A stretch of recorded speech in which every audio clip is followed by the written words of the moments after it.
স্টেডিয়ামে খেলা দেখতে গিয়ে কেউ যদি মাঠে ঢুকে পড়ে তাহলে তার কি হতে পারে।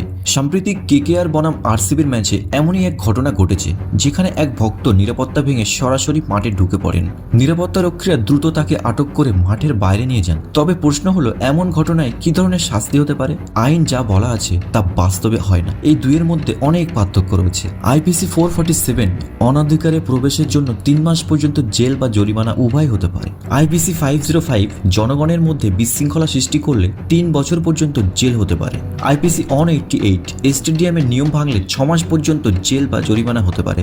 স্পোর্টস অ্যাক্ট 1988 অনুযায়ী আজীবন নিষেধাজ্ঞা ও বড় অঙ্কের জরিমানা হতে পারে। তবে বাস্তবে দেখা যায় অনেক ক্ষেত্রেই পুলিশ দর্শককে কয়েক ঘন্টা বা 2-1 দিন কাস্টাডিতে রেখে সতর্ক করে ছেড়ে দেয়। সবাইকে সবসময় কঠোর শাস্তি দেওয়া হয় না, কিন্তু বিষয়টি যতটা সাধারণ মনে হয় আসলে ততটাই বিপজ্জনক। কারণ নিরাপত্তা লঙ্ঘনের এই বড় প্রবণতা যদি দিন দিন বাড়তে থাকে তাহলে ভবিষ্যতে বড় কোনো ঘটনা ঘটতে পারে। এটাই প্রথম নয়।